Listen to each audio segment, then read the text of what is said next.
कि अब पुलिस को अनुसंधान के दौरान, इन्वेस्टिगेशन के दौरान कोई यह नहीं कहता है कि आप फला को पकड़ लीजिए और फला को छोड़िए।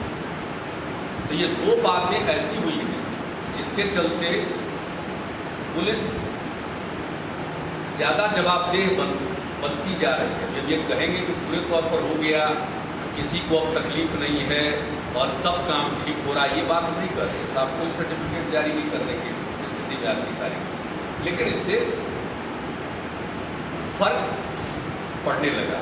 खास करके अगर उसको पूछेंगे आप तो इन दो बातों को मैं महत्व देता हूँ, और ये दोनों सरकार की नीति। और तीसरी बात है सरकार की जो नीति है कि आप किसी को भी पकड़िए, उनको टॉर्चर आप नहीं करें,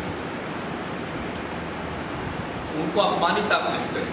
आपको पूछताछ करना हो पूछताछ की, उनको आप फिजिकली हरास नहीं कर सकते, टॉर्चर नहीं कर सकते। तो इसके चलते मानवाधिकार के मामले में भी पहले की तुलना में बेटर परफॉर्मेंस हो रहा है, लेकिन अभी कोई निश्चिंतता की स्थिति नहीं है। अगर थोड़ी भी निश्चिंतता का वातावरण पुलिस महकमे ने दिखाया तो स्लाइड शुरू हो गई। इसलिए ये मुख्य तौर पर हम लोगों की नीति है, और उसके चलते लेकिन इसके लिए जरूरी है कि हर स्तर पर लोग सजग हों। और यही कारण है कि मुख्यमंत्री के स्तर पर जनता के दरबार का कार्यक्रम हो रहा है। इसी प्रकार से नीचे के स्तर पर भी होता है, एसपी को भी करना है, डीएम को भी करना है, नीचे के और अधिकारियों को भी करना है।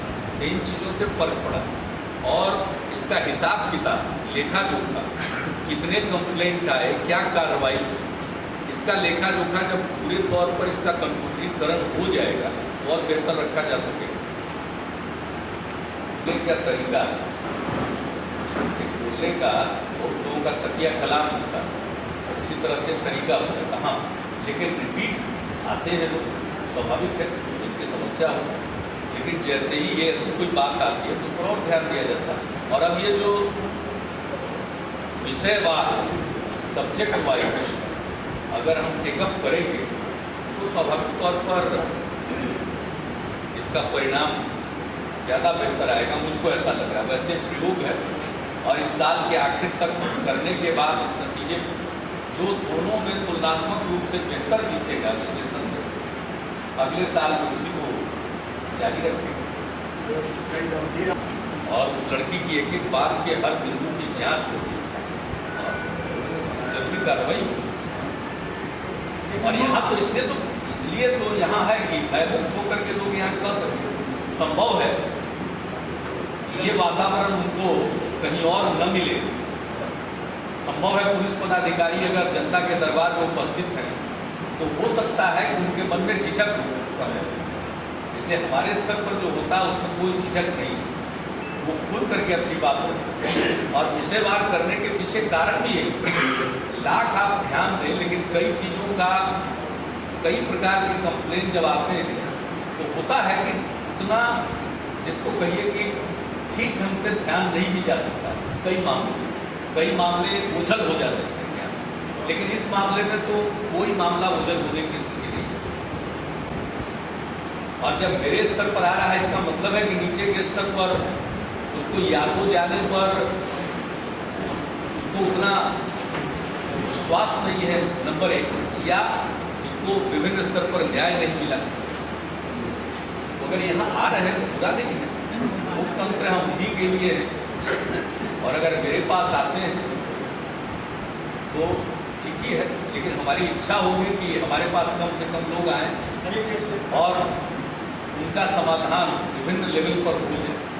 तो ये तो इंस्टीट्यूशनलाइज होगा, फिर ये बात मुझे सुननी है, इतना तो इंस्टीट्यूशनलाइज हो। ऐसा नहीं है कि पहले शिकायत करने की गुंजाइश नहीं थी, इन्फॉर्मेशन कर देते थे, लेकिन होता नहीं था। आज जनता के दरबार का कार्यक्रम है और दूसरी तरफ राइट टू इंफॉर्मेशन एक्ट, ये दो चीज़ जो है वो जनता को इम्पावर करेगी। और जब किसी चीज़ की शुरुआत होती है तो उसको संस्थागत रूप लेने में जो वक्त लगता है वो लगेगा। और हर दिन के अनुभव से आप बेटरमेंट की ओर जाते हैं। जनता उनके पाँव पे, कोई गिरा नीचे बैठे, कोई बैठ करके पाँव पकड़ के उससे हो रहा है, का तकलीफ है, ऐसे सारे ऐसे दृश्य देखे। क्योंकि आपका कार्यक्रम है, बहुत अच्छा कार्यक्रम रहा, लोगों ने उस पर कमेंट भी किए कि उद्देश्य बहुत अच्छे हैं, उनसे मिलने का मौका। पुलिस पर और भगवान पर दो पर भरोसा है, तो उनके साथ कुछ देर बैठ करके पुलिस अधिकारियों से बात करते रहे। तो स्वाभाविक है कि उसका बहुत ही देखते ही आप समझ सकते हैं कि किसी के भी मन में क्या लगता है। किसी का बच्चा गायब हो और इतने प्रयत्न के बाद कुछ सुराग न लग रहा हो, तो जो स्थिति, मैंने तो पुलिस डिपार्टमेंट को कहा है कि आप इसमें जो भी कर सकते हैं कि कोई भी आपको अगर ऐसा लगता हमने छूट दे रखी है पुलिस को, वो चाहे तो जो भी सुराग पाने के लिए उनको जो संसाधन की आवश्यकता होती है सरकार मुहैया कराएगी। पूरी नहीं हुई तो फिर करेंगे। अब ये जरा बाढ़ से निपट ले। तब मंत्रिमंडल का विस्तार उसके बाद है, मंत्रिमंडल का विस्तार, लेकिन अभी तो अभी हसुआ के बिहार में खुरपी का की, एक तरफ बाढ़ से लोग जूझ रहे हैं और दूसरी तरफ हम कल हम गवर्नर साहब के यहाँ गए, तब प्यास लगने लगा रहे। गवर्नर साहब के यहाँ बाहर 2-4-10 दिन के लिए जाएंगे, उनसे मिल करके कैसे चल रहा है काम की चिंता बनी रहती है, हम उनको ब्रीफ करते हैं। इसके लिए मंत्रिमंडल का विस्तार होगा, हो जाता, लेकिन अभी बाढ़ के कारण कुछ दिन के बाद होगा। तो अभिभावक कोई उसको सामने लाए, लेकिन उस बच्चे के मन में ललक है पढ़ाई, उसकी ललक होगा कि रास्ता निकाल करके उनकी मदद करें। इससे हमने हमारे सचिवालय में जो हमारे विशेष सचिव हैं और जो मुख्यमंत्री राहत कोष के भी सचिव हैं, वही हमने कहा कि आप एग्जामिन करिए बच्चे का और इसका रास्ता निकालें।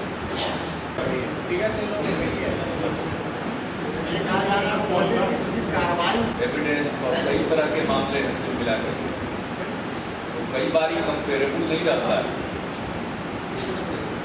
लास्ट ईयर से अटेम्प्ट शुरू हुआ है, ये चल रहा है। पुलिस महकमा को हमने कहा भी है कि इसमें किसी प्रकार की शिथिलता किसी लेवल पर नहीं है। होता क्या है कि मिक्स रहता, सम्मिलित रहता। तो हमने देखा कि ध्यान जो है वो हर एक केस के बाद दूसरी तरफ बढ़ता है। तो कभी कभी उसके चलते उसकी गुणवत्ता पर तो फर्क पड़ता है। तो मुझको ऐसा लगा कि अगर हम सब्जेक्ट वाइज करके देखें तो एक प्रयोग है, इसलिए हमने कहा कि इस साल हम सब्जेक्ट वाइज चलाएंगे और फाइनली इस दोनों का तुलनात्मक अध्ययन करने के बाद अगले साल मिक्स चलेगा या सब्जेक्ट वाइज चलेगा, ये दिसंबर महीने में तय कर लेंगे। Chief secretary, DGP, home secretary, law secretary तो चार्ज में ही है, कर्मचारी चयन आयोग के अध्यक्ष ही हैं, एडवोकेट जनरल सब बैठे थे और उसके संबंध में सारी चर्चा हो गई है और मुझको बताया गया है कि वे आज कल में तारीखों की घोषणा करने वाले सब पर निर्णय ले चुके हैं। अब जो लिखित परीक्षा का डेट है अब वो अनाउंस करेगा। इस महीने तो नहीं, इस महीने के बाद का डेट ही हो पाएगा। कुछ लोगों का, ये जो मुझको बताया गया शाहबाद रेंज का, कुछ के एप्लीकेशन नहीं थे, तो उनका एप्लीकेशन को क्यों किया जा रहा था, एप्लीकेशन डिस्ट्रॉय हो गए, ये मुझको बताया गया है, उसके आधार पर बताया। तो वही लोग एप्लीकेशन उनको मांग रहे हैं, उनका एक डेट लोगों ने दे दिया है, वो एक तकनीकी बंधन है, उसके बाद का ही लिखित परीक्षा लोग कर सकते हैं। पॉलिटिकल एक मंच पर क्यों जाएंगे? अब कौन क्या बोलता है उसके लिए हम तो जवाब दे नहीं है, लेकिन इतना तय मानिए कि अगर कोई गवर्नमेंट का या विकास का कोई है, जैसे चिदम्बरम साहब आए, क्यों नहीं जाएंगे?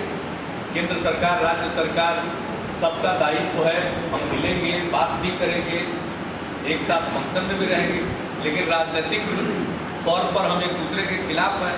तो हम कहे के लिए पब्लिक राजनीतिक फंक्शन हम कैसे शेयर करें? उधर कौन सवाल पैदा होता है? मध्यावधि चुनाव की उसका संभावना कोई प्रश्न पैदा नहीं होता, किसी का ख्याल हो सकता है। तो हम पहले ही बता अपनी राय रख चुके हैं। अब तो सब लोग कह रहे हैं कि मध्यावधि चुनाव होगा, अब तो लोग तारीख का महीने का कयास लगा रहे हैं कि फरवरी में होगा, कि मार्च में होगा, कि मई में होगा। लेकिन अगर मध्यावधि चुनाव होता है तो हम लोग तो हर प्रकार से तैयारी करें। एनडीए में कौन प्राइम मिनिस्टर होगा इसके लिए चल रहे हैं। एनडीए के नेता हैं श्री अटल बिहारी वाजपेयी जान। नेता ज्यादा नहीं होते, नेता एक नेता अटल बिहारी वाजपेयी। लगा के उतार जब हो जाए तब हम तैयार हैं।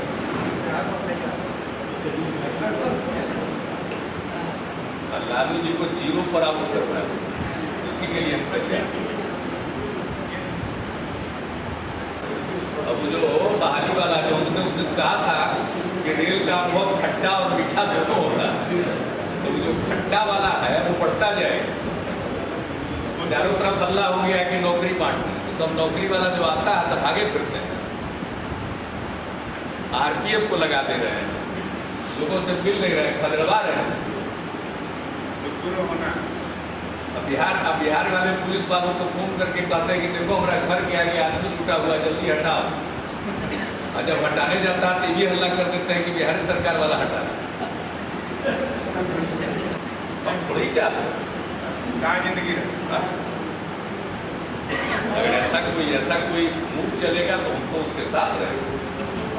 विकास के मंच में सरकार का सहयोग आवश्यक है और केंद्र सरकार के पास हम जाएंगे बिहार के हक के लिए, बिहार की जरूरत के लिए।